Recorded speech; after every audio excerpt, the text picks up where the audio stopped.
pero insuficiente para conseguir el resultado, entonces ese individuo que ha hecho el aporte insuficiente no puede ser autor, ni puede ser punido.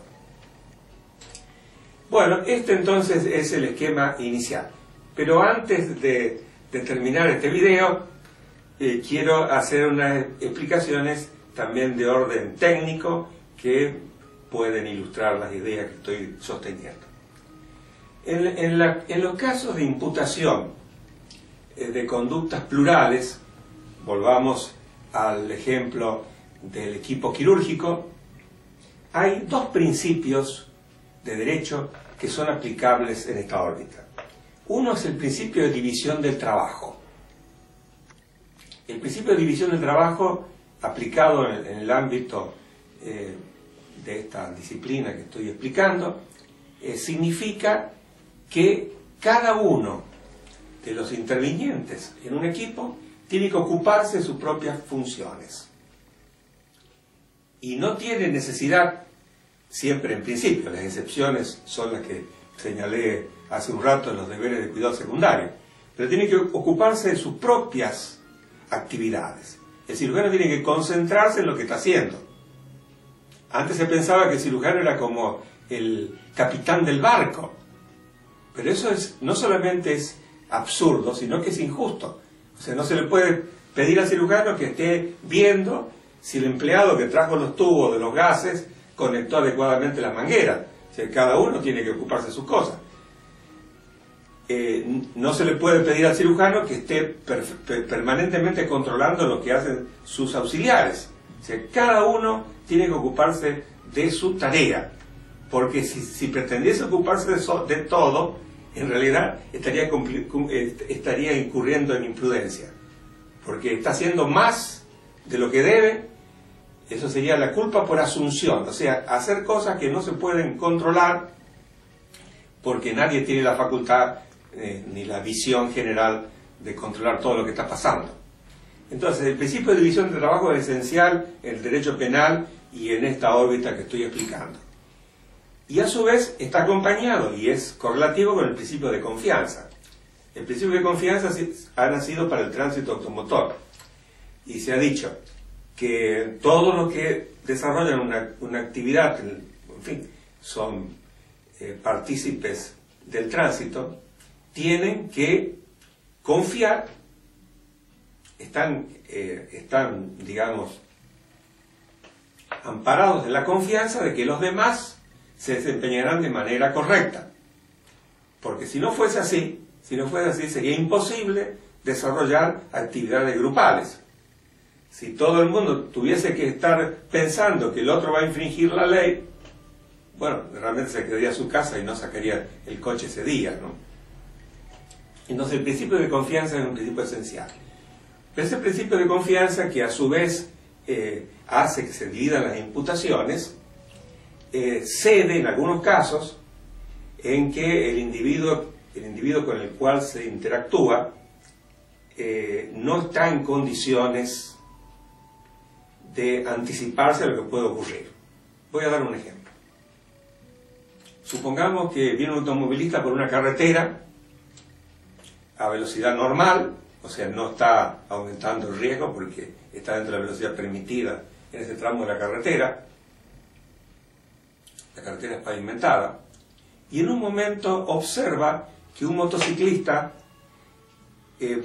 intenta atravesar la carretera proveniente de un camino transversal de tierra, y observa también que el motociclista, en lugar de mirar hacia la izquierda donde viene el coche, mira hacia el otro lado, no dirige la cabeza a la izquierda, con lo cual no se da cuenta que se produce un automóvil.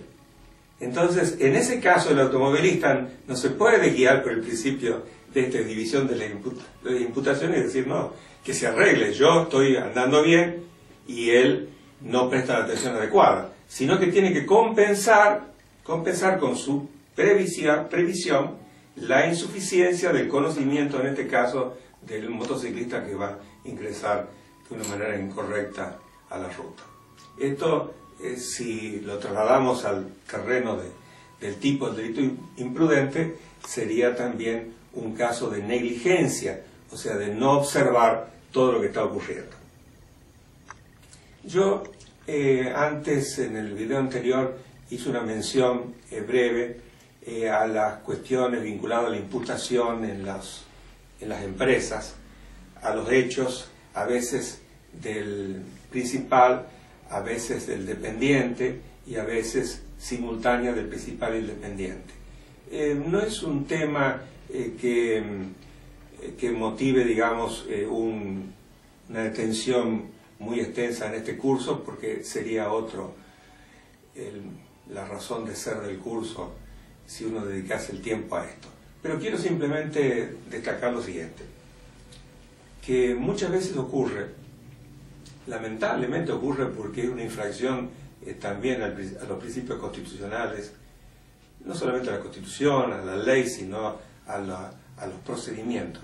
Muchas veces ocurre que cuando pasa un hecho delictivo, ya no lo tomo en el sentido de hechos dolosos, sino de hechos culposos, en el ámbito de las empresas.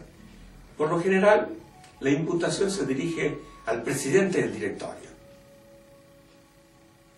Y ese no es siempre correcta la decisión que se tome de investigar al presidente del directorio. Porque puede ocurrir que el presidente del directorio, en el momento que ocurrió que sucedió esta cuestión desgraciada, por ejemplo, de un medicamento que se puso a la venta sin el control correspondiente y causó daño, puede ser que el presidente del directorio esté de vacaciones en Oceanía y no se haya enterado de lo que estaba ocurriendo. Entonces, no es posible trasladar la responsabilidad civil, que evidentemente la tiene la empresa, a la responsabilidad penal. Pero muchas veces estamos observando que por aplicación errónea de algunas doctrinas extranjeras se está volviendo, lamentablemente, en el derecho penal a la responsabilidad objetiva. O sea, no se investiga la actuación individual, lo que pasó por la cabeza del autor del delito, sino que se lo hace responsable porque, dice alguna doctrina, ha generado un riesgo y no ha puesto los debidos controles para que el riesgo no se transformase en resultado.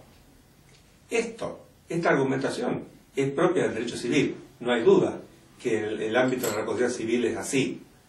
Pero otra cosa es la responsabilidad penal. La responsabilidad penal siempre atañe a la persona por lo que directamente hizo, o sea, por su actividad personal. Si el presidente del directorio autorizó el medicamento, si el presidente del directorio estaba en conocimiento de lo que estaba ocurriendo y no tomó las precauciones personalmente necesarias para que esto no causase daño, obviamente sí que autor, pero no siempre es así. No siempre se responde por haber delegado, en su caso, alguna actividad a otras personas. Si no existiesen estos principios de división de las imputaciones, prácticamente nadie podría hacer nada, porque en una empresa que tiene 1.500 obreros y dependientes y empleados, no podría estar el director, el presidente del directorio de la sociedad anónima controlando lo que hace cada uno de ellos. Justamente por eso están las reglas de imputación. Antes de terminar este video, quiero volver a un tema breve. Cuando se habla de imputación objetiva, que hablábamos una vez de imputación objetiva, yo expliqué mi idea de la imputación objetiva. Pero tengo que recordar que en alemán esta institución se llama Objektive Zurechnung. Y la palabra objetivo obviamente es objetivo. Zurechnung es una palabra que indica imputación, pero que también se traduce por división, con lo que significa, y aplicado a esta cuestión de la actuación plural, que hay que dividir la imputación. O sea, no se puede imputar genéricamente a todo. Hay que dividir la imputación conforme al aporte que cada uno hizo al suceso. Bueno, eso es todo por ahora.